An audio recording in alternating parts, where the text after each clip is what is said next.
Histone protein which is very important again. अब हम बोल रहे हैं न्यूक्लियस प्रेजेंट नहीं है, मतलब डीएनए फ्लोट कर रहा है साइटोप्लाज्म के अंदर, तो हिस्टोन प्रोटीन यहाँ पे नहीं होने का हमें क्या नुकसान है, या फिर अगर हिस्टोन प्रोटीन प्रेजेंट होता तो उसका हमें क्या फायदा होता। Hey everyone, so in this video today we are going to see prokaryotic cells in detail। अभी तक हमने prokaryotic cells देखे बट डिटेल में नहीं देखा, जैसे एक ओवरव्यू देखा था। आज हम क्या करने वाले हैं, प्रोकैरियोटिक सेल को डिटेल में देखेंगे, उसके अंदर क्या क्या प्रेजेंट होता है, सब जस्ट उसका एक ओवरव्यू देखेंगे, और साथ ही उसके साथ डिटेल क्या क्या दिया गया है आपकी एनसीईआरटी बुक में, वो भी हम डिस्कस करने वाले हैं in this video. So let's start. Prokaryotic cell, सबसे पहले हम देखें प्रोकैरियोटिक वर्ड किससे बनता है। तो प्रोकैरियोटिक वर्ड जो बनता है pro and karyotic. Pro means primitive, okay, या फिर बिफोर या फिर प्री मैच्योर जिसे हम बोलते हैं pro. Next is karyotic. Karyotic came from the word karyon. Karyon का मीनिंग होता है न्यूक्लियस, मतलब प्रिमिटिव न्यूक्लियस होता है प्रोकैरियोटिक सेल के अंदर। ये हमको अच्छी तरीके से पता होना चाहिए first of all. Next thing is कि प्रोकैरियोटिक सेल के अंदर जो न्यूक्लियस होगा वो प्रिमिटिव है, मतलब वो कैसा है, वेल डिफाइंड नहीं है। ये भी एक चीज हमें फिक्स पता होनी चाहिए कि प्रोकैरियोटिक सेल का न्यूक्लियस जो है प्रिमिटिव होने वाला है, वेल डिफाइंड न्यूक्लियस नहीं होने वाला। नेक्स्ट थिंग, प्रोकैरियोटिक सेल क्या करेगा, इंक्लूड करेगा बैक्टीरिया। सो क्या क्या बिलोंग करता है प्रोकैरियोटिक सेल के अंदर, तो प्रोकैरियोटिक सेल्स के अंदर बिलोंग करते हैं बैक्टीरियाज। अब बैक्टीरियाज कैसे होते हैं, बहुत ही स्मॉल होते हैं साइज के अंदर। यस, तो प्रोकैरियोटिक सेल्स भी कैसे होंगे, स्मॉलर इन साइज होंगे। Can't seen with naked eyes. Prokaryotic cells को हम नेक्ड आइज से नहीं देख सकते, जैसे कि हम बैक्टीरियाज को भी नहीं देख सकते। इसके अंदर कौन कौन से बैक्टीरियाज बिलोंग करेंगे, BGA means blue green algae, which is also called as photosynthetic bacteria. तो ब्लू ग्रीन एल्गी के साथ ही माइकोप्लाज्मा भी इसमें बिलोंग करता है, और PPLO भी। PPLO क्या आएगा फिर, प्लियोन्यूमोनिक लाइक ऑर्गेनिज्म जो होते हैं उनको हम बोलेंगे PPLO। ये वो माइक्रो ऑर्गेनिज्म या फिर ये बैक्टीरिया जो हैं एक्चुअली ये बिलोंग करेंगे प्रोकैरियोटिक सेल्स के अंदर। Okay, next thing is smaller in size. Obviously smaller है साइज के अंदर। No nucleus. No nucleus means हम बोल रहे हैं प्रिमिटिव न्यूक्लियस है, मतलब हम उसको क्या कर रहे हैं, नहीं के बराबर कंसिडर कर रहे हैं। So we are calling it as no nucleus. मतलब जेनेटिक मटेरियल जो होता है न्यूक्लियस के अंदर प्रेजेंट होता है, वो जेनेटिक मटेरियल कहाँ रहेगा, यहाँ पर डायरेक्टली मैट्रिक्स के अंदर फ्लो करेगा। यस, मैट्रिक्स जो होगा उसके अंदर ही फ्लोट करेगा जेनेटिक मटेरियल। कहाँ प्रेजेंट नहीं होगा, तो न्यूक्लियस के अंदर बाउंड नहीं रहेगा genetic material in case of prokaryotic cells. So multiply very fast. Nucleus present नहीं है मतलब क्या है, कॉम्प्लेक्सिटी बहुत कम होगी। कॉम्प्लेक्स ही नहीं है, जो कॉम्प्लेक्सिटी होती है यूकैरियोट्स के अंदर because of the presence of nuclear membranes, presence of genetic material in that, उसकी वजह से जो कॉम्प्लेक्सिटी प्रेजेंट हो जाती है डिवीजन के टाइम पे, वो सब यहाँ पे नहीं होगा। यहाँ पे क्या होगा, so multiply very fast because of the absence of nucleus. Next thing is fundamentally similar organisation. Similar organisation है, सिमिलर ऑर्गेनाइजेशन होगी क्योंकि प्रोकैरियोट्स है, सारे प्रोकैरियोट जो होते हैं वो सिमिलरली ऑर्गेनाइज्ड होते हैं फंडामेंटली। ओके, नेक्स्ट थिंग आ जाती है शेप्स। अब बैक्टीरिया के डिफरेंट शेप्स होते हैं, बैक्टीरिया अलग अलग शेप्स के अंदर प्रेजेंट होते हैं, तो बैक्टीरिया के अलग अलग शेप्स होते हैं। बट प्रोकैरियोटिक बैक्टीरिया जो होंगे, प्रोकैरियोटिक सेल्स जिन बैक्टीरिया के अंदर है, उन बैक्टीरिया के शेप्स कौन से होंगे, तो 4 काइंड्स ऑफ शेप होंगे उन बैक्टीरिया में। तो वो कौन से टाइप्स है देख लेते हैं हम एक बार। फर्स्ट है पता है rod shape. Rod shape of bacteria जो होंगे प्रोकैरियोटिक सेल्स वाले, उसमें रॉड शेप के बैक्टीरिया को हम क्या बोलेंगे, bacillus. Okay, next is ocular shape. Ocular shape के बैक्टीरिया को हम बोलते हैं coccus. Okay, next is comma shape. जो बैक्टीरिया कॉमा शेप के होंगे उनको हम बोलेंगे vibrio. Okay, next is spiral shape. Spiral shape के बैक्टीरिया को we are calling them spirillum. Okay, so these are the shapes of bacteria. 4 shapes of bacteria रहेंगे prokaryotic bacteria के अंदर। Next is pleomorphic nature. से बोलते हैं हम pleomorphic nature. तो बैक्टीरिया को हम बोल रहे हैं शेप्स प्रेजेंट है, 4 शेप्स प्रेजेंट है, बट यहाँ पे उनका एक स्पेशल कैरेक्टर जो है या फिर स्पेशलाइजेशन हम बोल सकते हैं इन बैक्टीरिया की क्या होगी।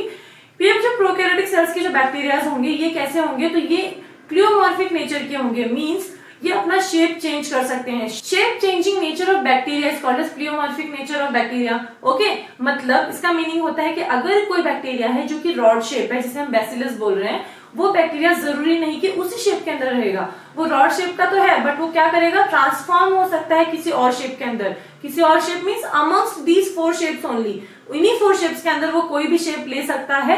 वो रॉड शेप का बैक्टीरिया कॉमा शेप का भी बन सकता है, या फिर विब्रियो जो है, या फिर जो हम बोल रहे हैं कॉमा शेप का जो बैक्टीरिया वो क्या ऑक्यूलर शेप का भी हो सकता है। ये बैक्टीरिया आपस में अपने शेप्स चेंज कर सकते हैं। तो इस स्पेशलाइजेशन को, इस स्पेशल कैरेक्टर को, इस फेनोमेना को बोला जाता है प्लियोमॉर्फिज्म या फिर pleomorphic nature of bacteria. Okay, next thing is cell wall. Cell wall क्या है, प्रेजेंट है कवरिंग प्लाज्मा मेम्ब्रेन। जैसे कि हमें पता है प्लाज्मा मेम्ब्रेन के बाहर क्या प्रेजेंट है, सेल वॉल प्रेजेंट है। तो सेल वॉल क्या है, covering the plasma membrane present रहेगी, but it is present in prokaryotic cell. Next is cytoplasm, that is fluid matrix. Cytoplasm भी प्रेजेंट रहेगा। साइटोप्लाज्म कहाँ है, तो सेल के अंदर जो सेल वॉल है, प्लाज्मा मेम्ब्रेन है, उसके अंदर जो मैट्रिक्स प्रेजेंट होता है, जो फ्लूइड प्रेजेंट होता है, उसको हम बोलते हैं साइटोप्लाज्म। तो साइटोप्लाज्म भी प्रेजेंट है यहाँ पे as a matrix. Done. Next thing is double membrane bound organelles not present, which is very important. Again अब हम बोल रहे हैं सेल तो है जिसके अंदर सेल वॉल भी है, प्लाज्मा मेम्ब्रेन भी है, नेक्स्ट थिंग अंदर मैट्रिक्स भी है जिसे कि हम साइटोप्लाज्म बोल रहे हैं।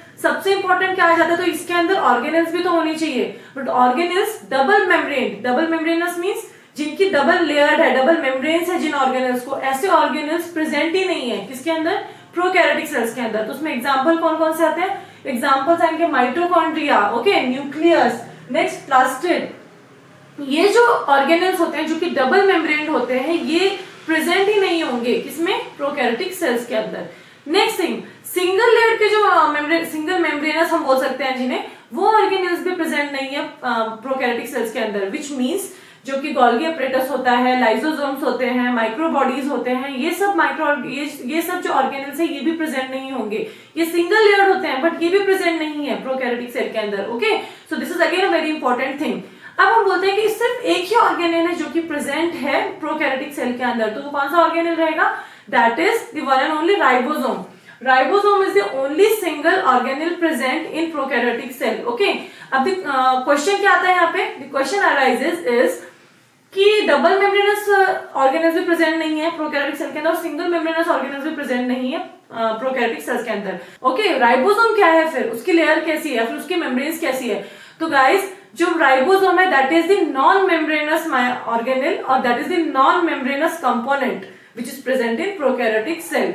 यस, मीन्स ऑर्गेनेल जो है वो प्रेजेंट है, the only that is ribosome which is non membranous, वो क्या है, नॉन मेम्ब्रेनस है, उसको मेम्ब्रेन नहीं है। Okay, next thing is centrioles and centrosomes are absent. Centrioles और सेंट्रोसोम्स का काम कहाँ पे आता है, तो उनका काम आता है डिवीजन के वक्त। ओके, तो सेल डिवीजन जब होता है सेंट्रियोल्स सेंट्रोसोम्स का काम वहां पे ज्यादा पड़ता है, और उन डिवीजन के लिए जो रिस्पॉन्सिबल ऑर्गेनेल्स होते हैं that is centrioles and centrosomes, ये भी एब्सेंट होंगे इन प्रोकैरियोटिक सेल। ओके, ये भी क्या होंगे, एब्सेंट होंगे इन प्रोकैरियोटिक सेल।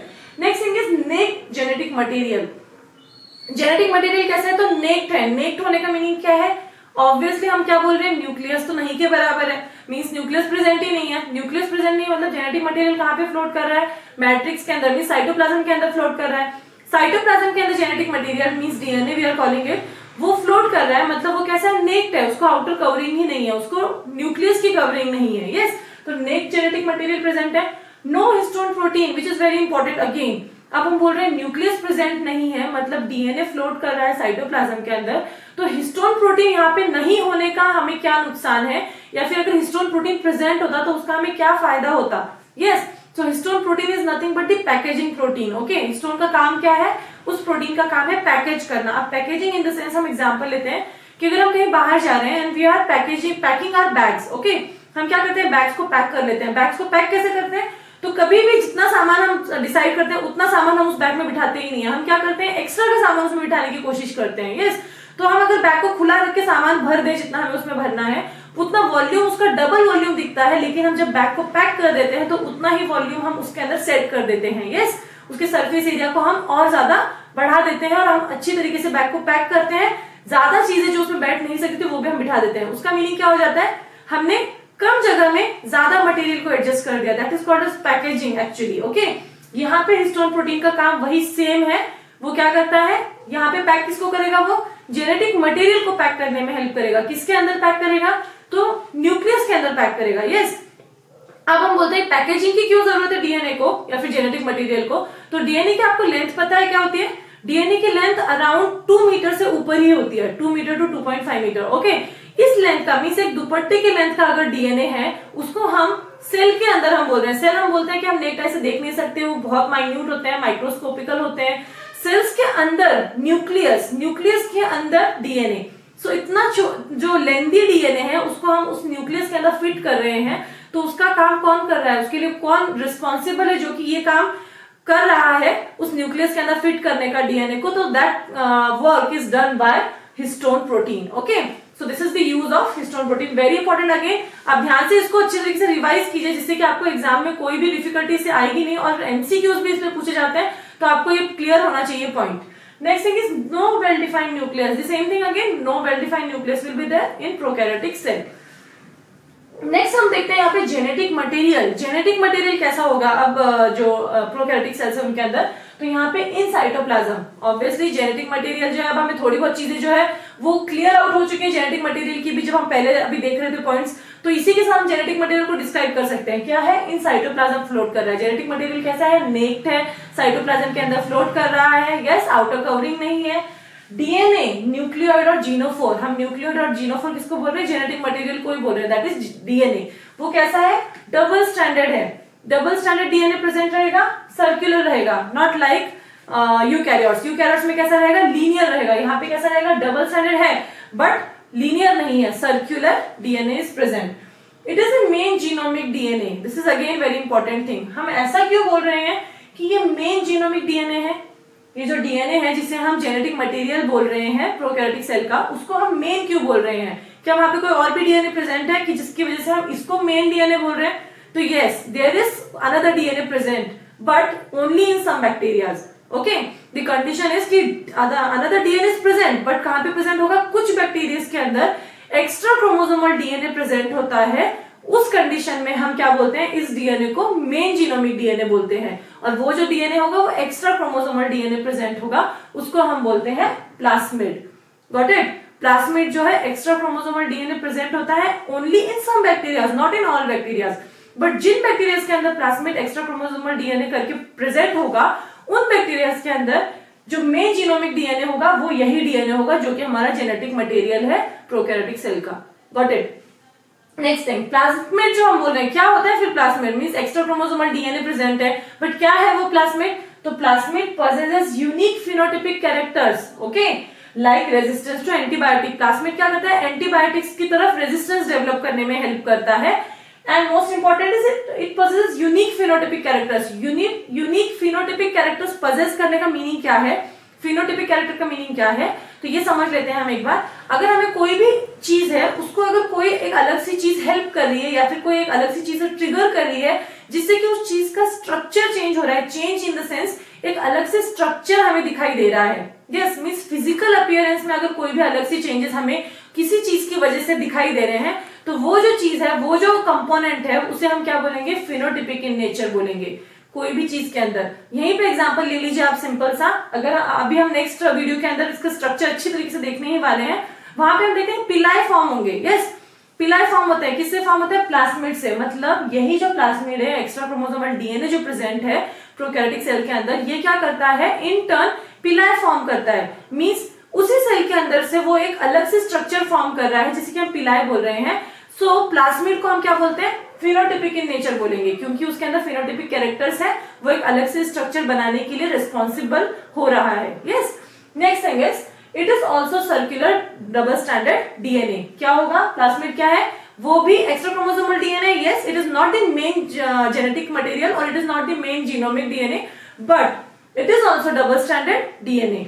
जो प्लास्मिड होगा वो भी डबल स्टैंडर्ड ही होगा, डीएनए होगा, और वो भी सर्कुलर ही होगा। Yes, so in this video we have completed this much points, and in the next video सबसे important चीज जो है आपके लिए, that is the diagram of prokaryotic cell. हम किस तरीके से डायग्राम ड्रॉ करेंगे, देखने में तो बहुत ज्यादा डिफिकल्ट दिखता है, लेकिन उसको इजी वे में पहले हमें क्या ड्रॉ करना चाहिए, बाद में हमें क्या ड्रॉ करना चाहिए, जिससे कि हमें वो विथ लेबलिंग, प्रॉपर लेबलिंग, हमें वो easily with neat and clean diagram जो है हमें अच्छे से एग्जाम्स में बनाने को इजी पड़े। So stay tuned. Do subscribe the channel if you are visiting for the first time, और वीडियो को लाइक कीजिए if you are getting any kind of knowledge from this video. Thank you for watching.